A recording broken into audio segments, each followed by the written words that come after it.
the barren shores of the Dead Sea lived an ancient people called the Jebusites.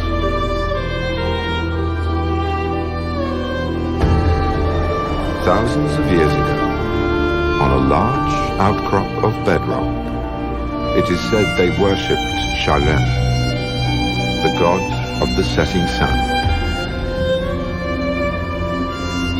The city below was known as the place of Shalem, Jerusalem.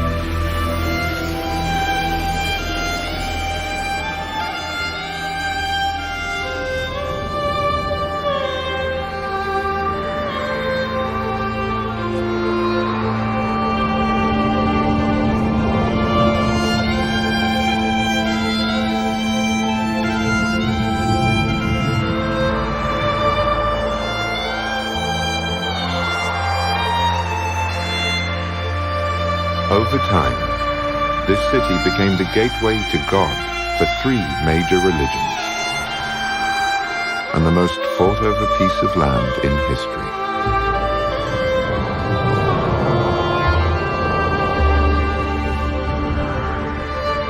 Many believed it was the center of the world.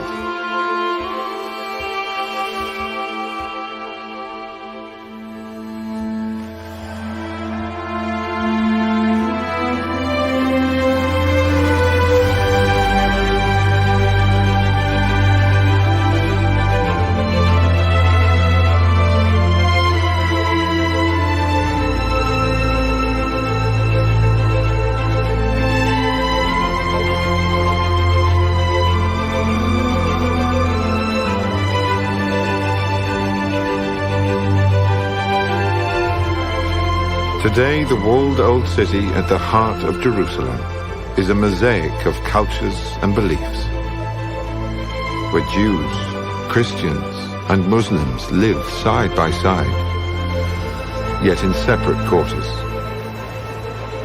each in their own Jerusalem.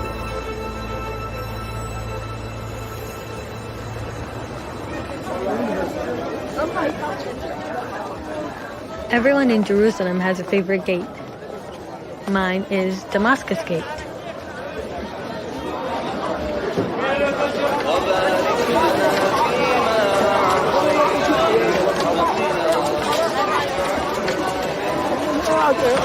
When you enter Damascus Gate, you're in the Muslim quarter, my quarter.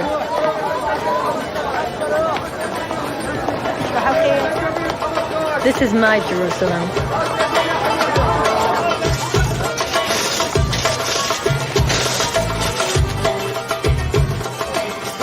In Arabic, we call Jerusalem Al-Quds, which means the holy city. But it's also a place where people go to work, where we buy our groceries, and kids play and go to school.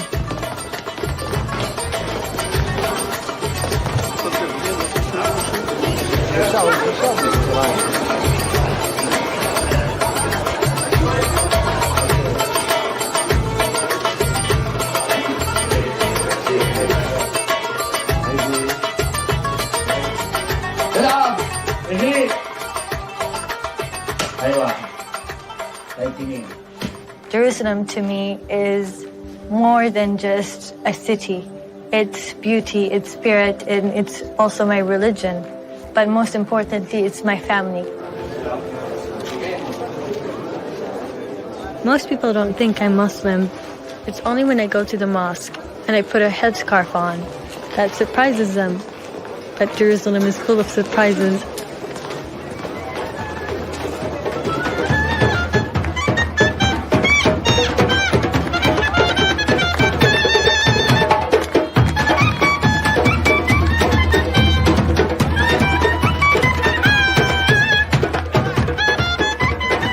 Twice a week in the Jewish quarter, there's a big celebration. For boys, it's called a bar mitzvah. For girls, it's called a bat mitzvah. It's a moment when you become an adult.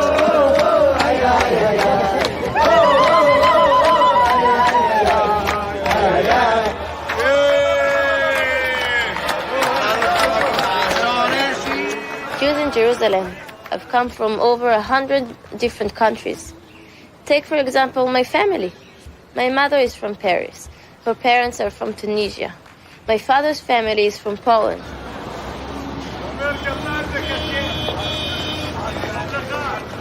No matter where we come from, we all trace our roots back here. Sometimes I feel like I'm walking on the same stones as my ancestors.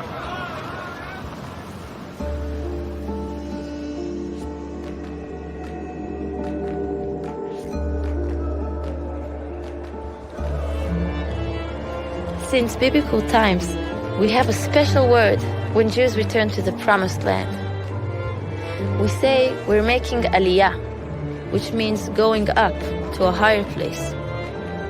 And for us, the Jews, there's no higher place than Jerusalem.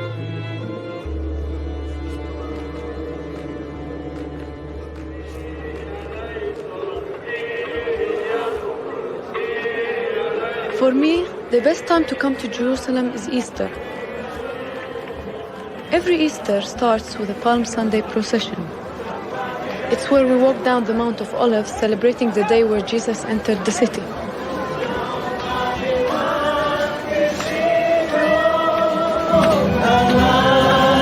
Every year, me and my brother George join in this Palm Sunday procession, and we end up meeting people from all over the world.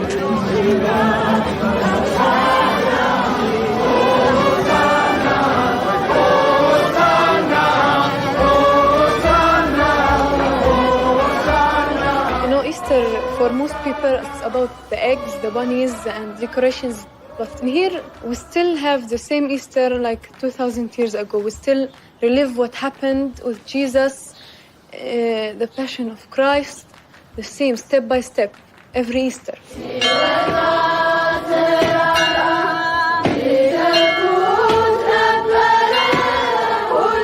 In the Christian quarter, we have the Ethiopians, the Greek Orthodox, the Catholics, the Coptics, the Syrians, and each community celebrates Easter in their own way.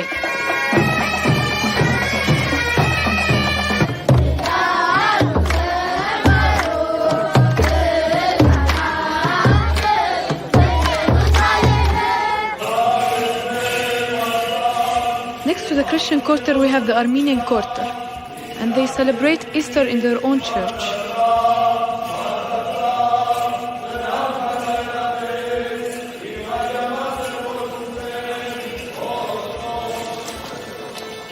The old city is very small, and the four quarters do not communicate a lot. Although we live in the same area, we don't know a lot about each other.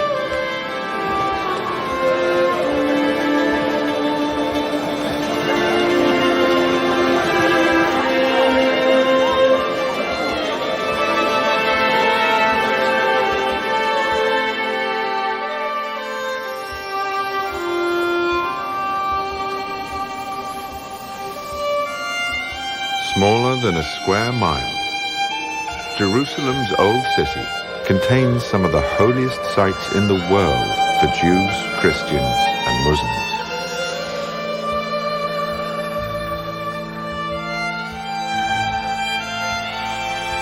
So how did half the people on earth come to cherish the same tiny space?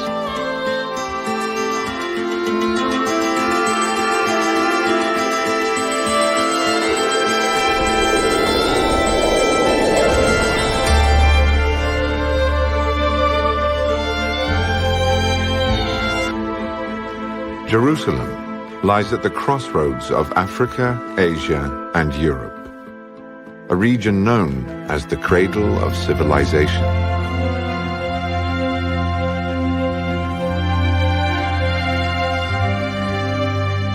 The first empires began here 5,000 years ago.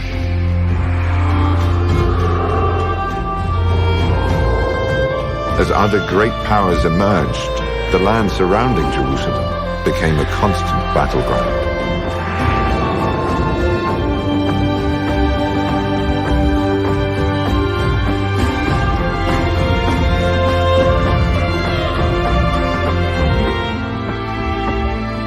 Each civilization left its mark here. The Romans built vast port cities on the Mediterranean Sea.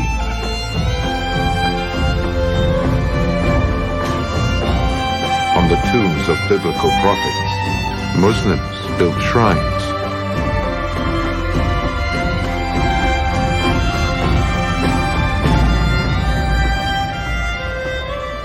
On a high plateau above the Dead Sea, King Herod the Great built Masada, a mountain fortress where Jewish rebels made their last stand against the Roman army.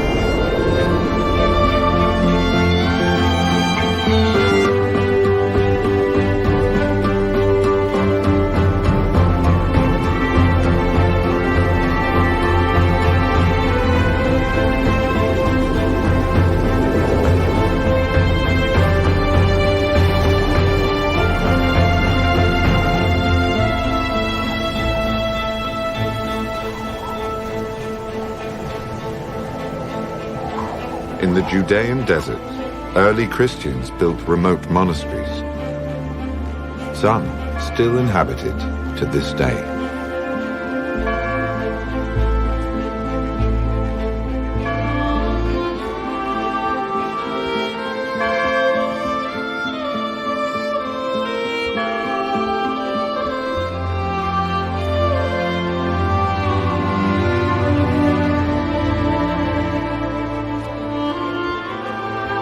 Conquered over 40 times, Jerusalem is many cities, each one built on the ruins of another, and most can still be found beneath our feet.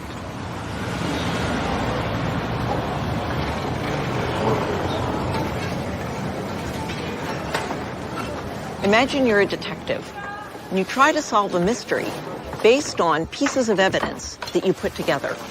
That's exactly what archaeologists do, except that we do it for the past. One of the things that makes Jerusalem such an exciting place to work is the continuous occupation layers, one on top of the other, going all the way back 5,000 years ago to the first inhabitants, the biblical Jebusites, and then through the Israelites and the Roman period and the Crusaders and all the way up until today.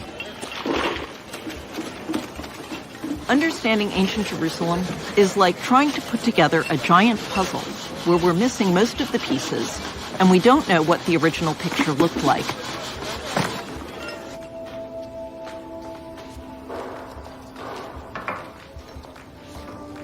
Everything that we dig up out of the ground is a new piece of that puzzle.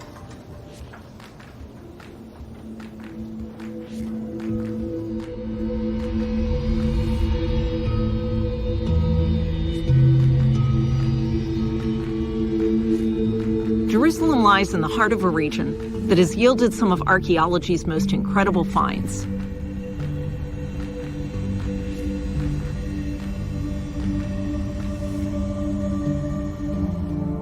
One of the most spectacular finds is the Dead Sea Scrolls, which were written over 2,000 years ago and are by far the oldest copies we have of the Hebrew Bible.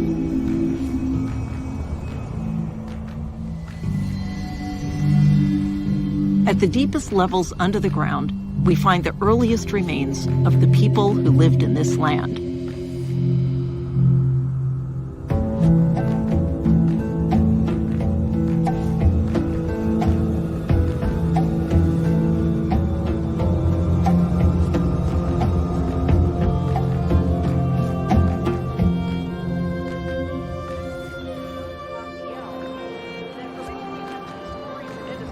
What is it that drew people to Jerusalem in the first place?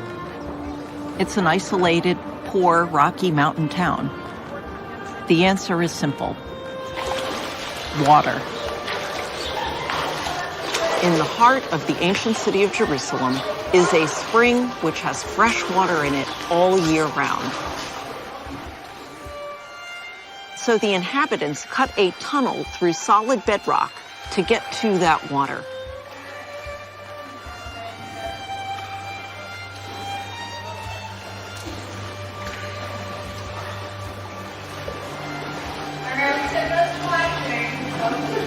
Along with water, there is another reason Jerusalem became important: and that was at the top of the hill that overlooked the city.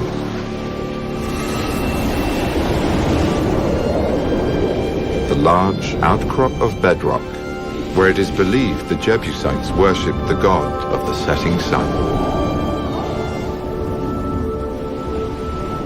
In Jewish tradition, this is the foundation stone where the world was created. And some of the most important stories in the Bible took place.